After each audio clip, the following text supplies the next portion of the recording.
All right, quarantine day 8. Whew. Wow, hope you guys are hanging in there. We're on to week 2 here. And today we are going to be making cheesesteaks. That's right. We're going to make cheesesteaks. Let me tell you a little something. I was thinking about just driving down the road, going into Philadelphia and getting myself a cheesesteak, getting out of quarantine. I realized I'm not going to be able to eat it with my mask on. The heck? Anyway, so I'm going to make a cheesesteak here. I've been quarantined for the past 10 years in the cheesesteak life. Why? Yeah, I know. I'll tell you why. Because I live in a place called Berks County. It's in Reading. And they can't do a cheesesteak out here, man. Now, you know what they do to cheesesteaks? They put sauce on it. Sauce. What the hell are they thinking? It's like splattering ketchup all over your cheesesteak with onions, and it's like a sweet sauce. It's gross. It's not a pizza steak. They don't call it pizza steaks. They call them cheesesteaks. And they serve it to you, and the roll's a disgusting mess. There's a few places I found that are acceptable, but man, no, they don't reach the quality of an actual Philadelphia cheesesteak. So I've had this hack for years of making cheesesteaks here, and I want to finally share it with the world. Don't judge it because it tastes legit.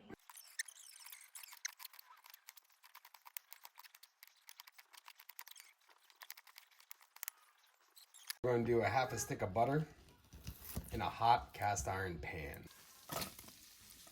Just stir around your onions. Mix them all in that butter. They're going to get nice and friendly. Alright, so now that the onions are cooked down and nice and buttery and just starting to get that brown color.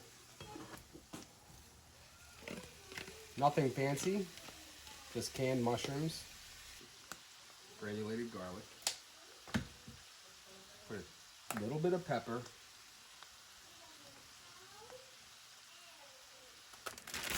so it's a pound of ground beef. As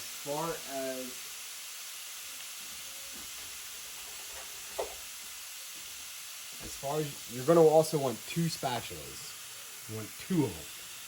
You have 2, kind of like with a rounded, flat edge, nice and kind of sharp. That is perfect.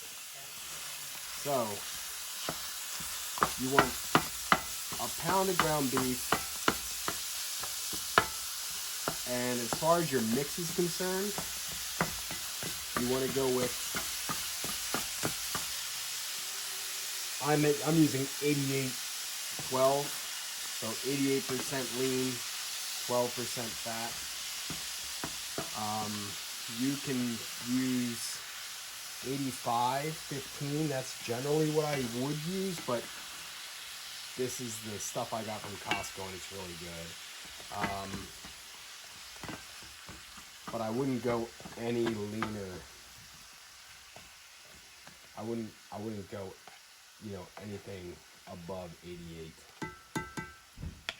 You want some fat. You're gonna want fat in there.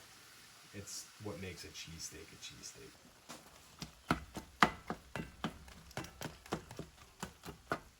What you want to do with this is an important step if you want to have the consistency as a typical cheesesteak would have. Not talking about like Pats or Geno's that just have the slices of beef, which is fine too, but these are going to be more in line with the chopped cheesesteak consistency. So really, since I'm just using ground beef, I'm just taking all the beef and I'm making sure it's all broken up into real fine little pieces. I'm gonna add in our toppings. right on in top.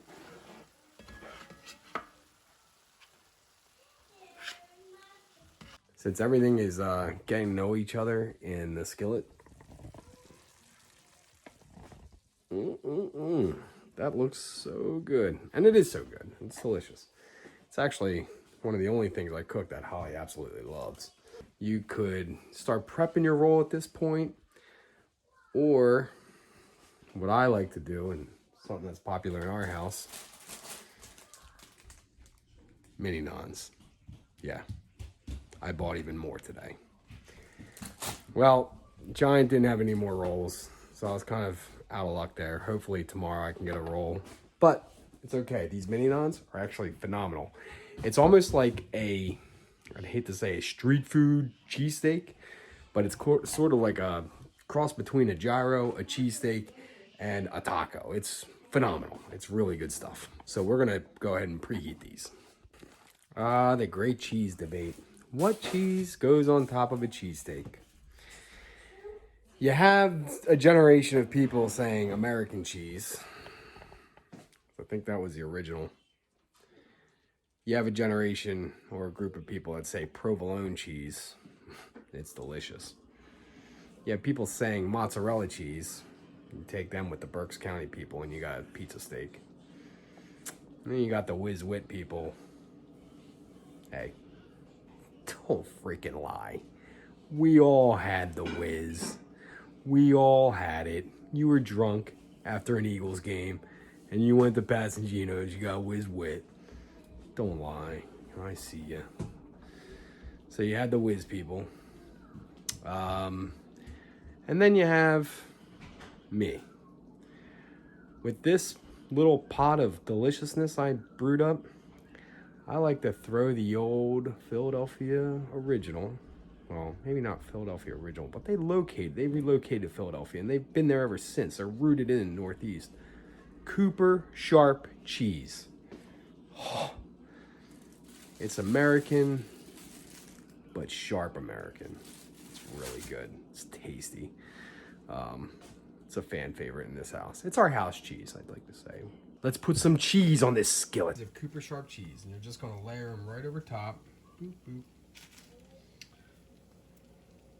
Boop, boop. Don't worry, folks.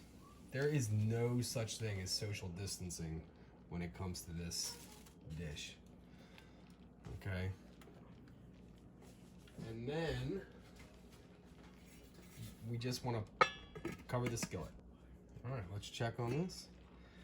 All right, about 2 minutes later have gone by and we have the cheese. It's all formed over to the cheesesteak, but that's not the end of the look here. What we're going to do is we're going to mix it all together.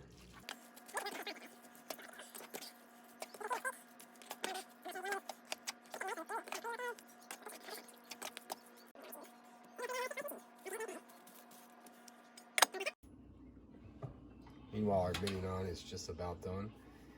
See, you don't want it crispy like we did with the pizza. We want it just warm and pliable and something you can hold in your hand. It's like a hand warmer.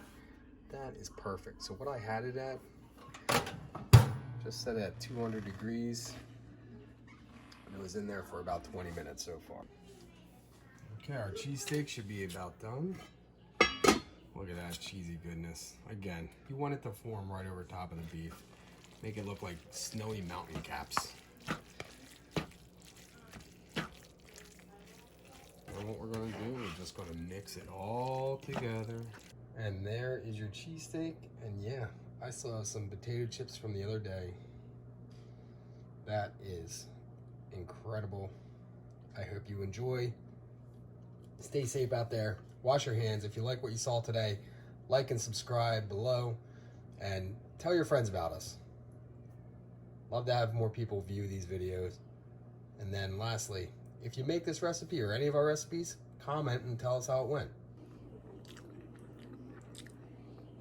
Cheers.